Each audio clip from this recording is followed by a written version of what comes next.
बात पाकिस्तान की करते हैं। पाकिस्तान एक डरपोक किस्म का मुल्क है, लेकिन बड़ी बड़ी बातें करने में पाकिस्तान के हुक्मरान पीछे नहीं रहते और एक बार फिर ऐसा ही हुआ है। पाकिस्तान के प्रधानमंत्री रही बेनजीर भुट्टो के बेटे बिलावल भुट्टो ने फिर उल जुलूल बातें कही। पीओजे और सिंधु समझौते को लेकर जंग की गीदड़ भभकी दी गई है। पाकिस्तानी भी जानते हैं कि जंग उनके बस की बात ही नहीं, लेकिन सवाल ये कि जब भी प्रधानमंत्री नरेंद्र मोदी का जिक्र आता है, बिलावल क्यों बिलबिलाने लगता है। एक्सक्लूसिव रिपोर्ट देखिए।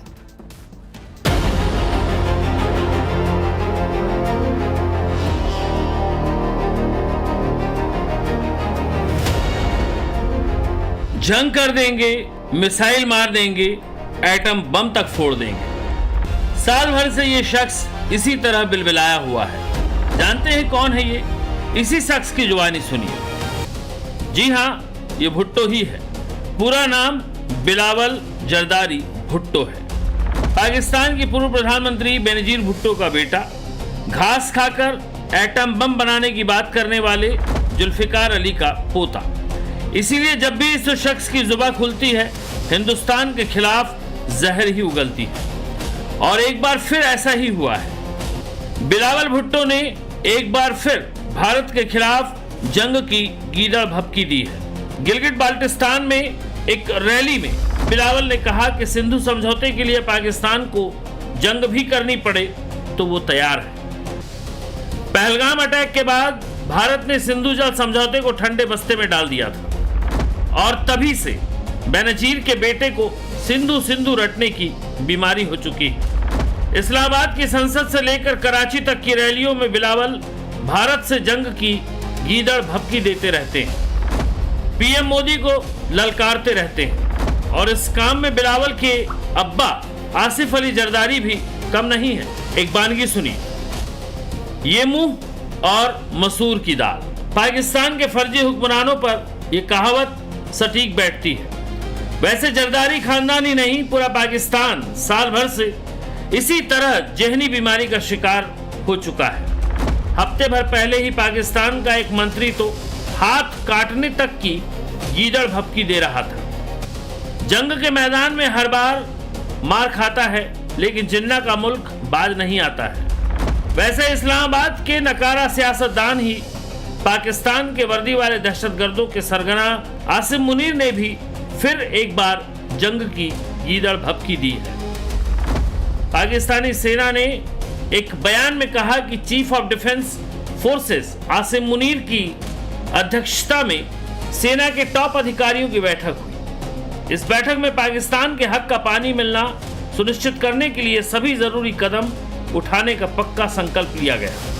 पाकिस्तानी सेना ने कहा कि 276वीं कोर कमांडर्स कॉन्फ्रेंस ने 24 अप्रैल 2025 के एनएससी यानी नेशनल सिक्योरिटी कमेटी के निर्देश में दी गई गाइडेंस को फिर से दोहराया है। पिछले साल पाकिस्तान की नेशनल सिक्योरिटी काउंसिल की बैठक में पानी रोकने या उसका रास्ता बदलने की किसी भी हरकत को युद्ध की कार्रवाई मानने का फैसला किया गया था।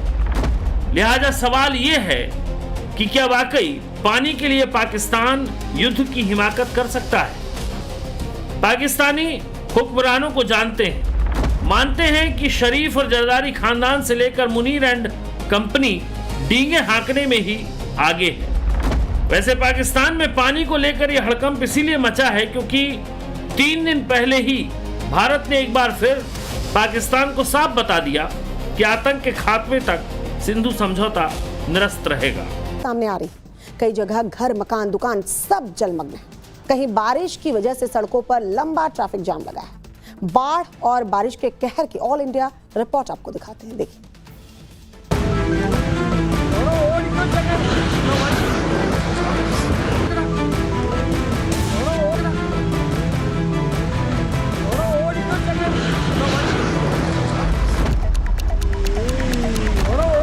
यकीन मानिए, सैलाब का ऐसा जोर शायद ही आपने देखा होगा। कुदरत का ऐसा कहर और ऐसा खौफनाक मंजर देखा नहीं होगा। मकान, दुकान, सामान से लेकर इंसान तक दूर छिटक गए। भारी भरकम टैंकर तिनके की तरह छिटक गया।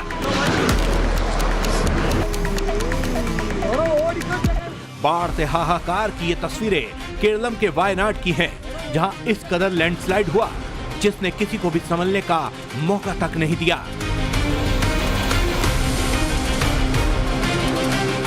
हादसा कल्लाडी स्थित मीनाक्षी ब्रिज के पास हुआ, जहां मलपुरम वायनाड टनल प्रोजेक्ट के कंस्ट्रक्शन का काम चल रहा है। टनल से मिट्टी निकालकर बाहर जमा की गई थी। लगातार जारी तेज बारिश के चलते सैलाब आने से मिट्टी खिसक गई, जो अपने साथ सब कुछ बहा कर ले गई। पेड़ उखड़ गए, बैरिकेड बह गए, सड़क किनारे खड़ा टैंकर भी बच्चों की खिलौना कार की तरह दूर छिटक गया। लैंडस्लाइड के बाद लोगों ने भागने की कोशिश की, कुछ कामयाब भी रहे, जबकि कई लोग मलबे के नीचे दब गए। एक शख्स की मौत हो गई और कई लोगों के घायल होने की खबर है। केरलम ही नहीं, देश के आधे से ज्यादा राज्यों में ऐसे ही हालात हैं। महाराष्ट्र का बड़ा इलाका कई दिनों से आसमानी कहर से जूझ रहा है। उत्तर से दक्षिण तक एक जैसे हालात हैं। कहीं लैंडस्लाइड बर्बादी की दास्तान लिख रही है, तो कहीं शहर के शहर सैलाब के पानी में समाये हैं। महाराष्ट्र, गुजरात, दिल्ली समेत 21 राज्यों में भारी बारिश का अलर्ट है। उत्तर प्रदेश और बिहार में बारिश और आंधी की चेतावनी जारी की गई है। नासिक में तो बादल फटने की आशंका जताई गई है। तबाही का ये मंजर जम्मू कश्मीर के डोडा का है, जहां एक बार फिर आसमान से बूंदों की शक्ल में तबाही बरसी है।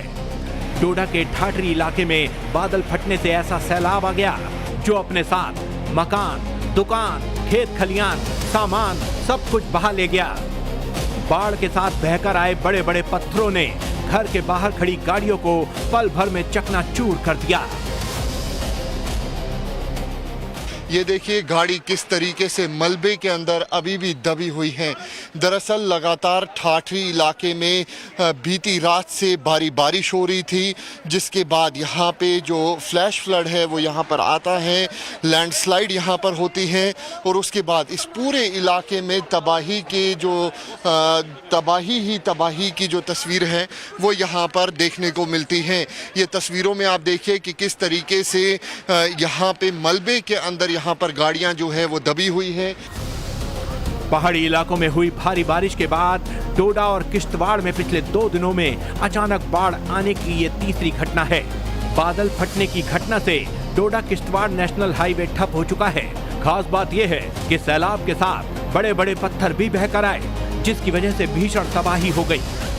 तस्वीरों में आप साफ तौर पे देख सकते हैं कि किस तरीके से जब यहाँ पर भारी बारिश हुई, फ्लैश फ्लड आया, तो किस तरीके से ये पूरी दुकानों का जो कॉम्प्लेक्स है वो तबाह हुआ है। ये देखिए यहाँ पर घर है वो किस तरीके से अब पूरी तरीके से मलबा ही मलबा यहाँ पर देखने को मिल रहा है।